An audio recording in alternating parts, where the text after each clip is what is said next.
साल 1929 है। Germany Poland पर हमला करता है और दुनिया आग की लपटों में घिर जाती है। ब्रिटेन और फ्रांस युद्ध की घोषणा करते हैं और एक ग्लोबल संघर्ष छिड़ जाता है। एक्सिस, जर्मनी, इटली, जापान निर्दयता से आगे बढ़ते हैं। एलाइज उनका सामना करने की कोशिश करते हैं। ब्रिटिश इंडिया में युद्ध दूर का लगता है, लेकिन एम्पायर को आदमियों की जरूरत है। रिक्रूटमेंट पोस्टर एडवेंचर और सम्मान का वादा करते हैं। कई लोगों के लिए यह गरीबी से बचने का एक मौका है। 2.5 मिलियन से ज्यादा भारतीय भर्ती होते हैं, जो हिस्ट्री की सबसे बड़ी वॉलंटियर आर्मी बनाते हैं। हिंदू, मुस्लिम, सिख, ईसाई ब्रिटिश इंडियन आर्मी के अंडर एकजुट होकर दूर दराज की जमीनों पर लड़ने के लिए भेजे जाते हैं। वे नॉर्थ अफ्रीका, इटली, बर्मा में लड़ते हैं। अपनी आजादी के लिए नहीं, बल्कि ऐसी बहादुरी से लड़ते हैं जो एलाइज और दुश्मनों को एक जैसा हैरान कर देती है। उनकी कहानियां बलिदान में बहुत बड़ी, अक्सर युद्ध के बड़े नैरेशन में खो जाती हैं। उत्तर प्रदेश के एक छोटे से गांव में जमील खान अपने परिवार के लिए एक बेहतर जिंदगी का सपना देखते हैं। आर्मी का सम्मान और पक्की इनकम का वादा उन्हें खींचता है। राजा के लिए नहीं, बल्कि अपने प्रियजनों के लिए। वह घर छोड़ देते हैं, लांस नायक जमील खान बनते हैं और बहुत मुश्किल ट्रेनिंग सहन करते हैं। बैरकों में पूरे इंडिया के आदमी एक दूसरे के भाई बन जाते हैं। जमील का शांत दृढ़ संकल्प और लीडरशिप सबसे अलग दिखती है। उनकी यूनिट को इटालियन फ्रंट पर भेजा जाता है। उनके गांव से बहुत दूर एक दुनिया। जर्नी लंबी है, डर असली है, लेकिन वह घर लिखते हैं, अपनी चिंताओं को छिपाते हुए। इटली खूबसूरत है, लेकिन युद्ध से जख्मी है। जमील और उनके साथी एक विदेशी संघर्ष में अजनबी हैं। वे ग्लोरी के लिए नहीं, बल्कि सर्वाइवल और घर लौटने की उम्मीद के लिए लड़ते हैं। उनका फोकस सिंपल है, ऑर्डर फॉलो करो, जिंदा रहो और एक दूसरे का ध्यान रखो। विंटर 1944। एलाइज गुस्ताव लाइन पर रुक गए हैं। मोंटे कैसिनो, एक पहाड़ी किला। जमील की डिवीजन को एक जरूरी रिज पॉइंट 593 पर कब्जा करने के लिए भेजा जाता है।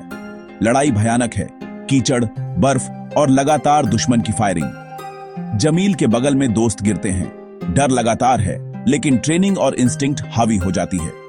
एक हमले के दौरान उनके प्लाटून को एक जर्मन मशीन गन ने रोक दिया। उनका अफसर नीचे है, पैनिक बढ़ रहा है। जमील एक्शन लेते हैं। ग्रेनेड पकड़कर वह गोलियों की बौछार के बीच बंकर की ओर रेंगते हैं।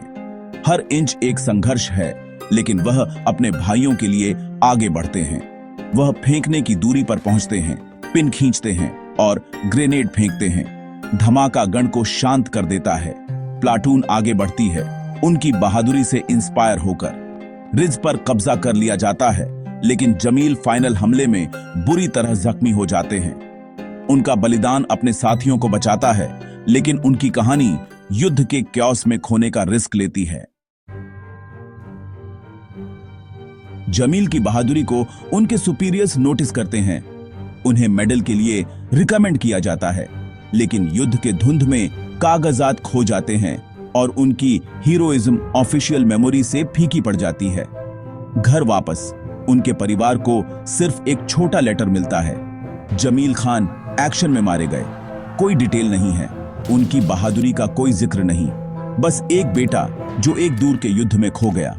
उनका नाम बड़े मेमोरियल्स पर नहीं है, वह एक और स्टैटिस्टिक बन जाते हैं। उनके परिवार के लिए नुकसान पर्सनल और गहरा है। दुनिया आगे बढ़ती है, नई लड़ाइयां लड़ी जाती हैं और जमील की कहानी लगभग भूल जाती है। फिर भी जो उन्हें जानते थे, उनके लिए वह एक हीरो बने रहते हैं। उनकी बहादुरी उनके साथियों की यादों में और एक विदेशी जमीन की मिट्टी में जिंदा रहती है। जमील खान का बलिदान युद्ध के विशाल हिस्ट्री में एक शांत गूंज है। युद्ध खत्म होता है और इंडिया इंडिपेंडेंस की ओर बढ़ता है। जमील जैसे सैनिकों की कहानियां फीकी पड़ जाती हैं जनरलों और पॉलिटिशियनों के सामने। वह 87,000 भारतीय सैनिकों में से एक हैं जिन्होंने अपनी जान दी। हीरोज जिन्हें बहुत कम पहचान मिली। उनका बलिदान एम्पायर के लिए नहीं था, बल्कि एक दूसरे के लिए और ऐसे फ्यूचर के लिए था जिसे वे कभी नहीं देख पाएंगे। हिस्ट्री अक्सर उन्हें भूल जाती है, लेकिन उनकी बहादुरी ने दुनिया को आकार दिया। आज यह हमारा कर्तव्य है कि हम हिस्ट्री के जमील खानों को याद करें और उनका सम्मान करें।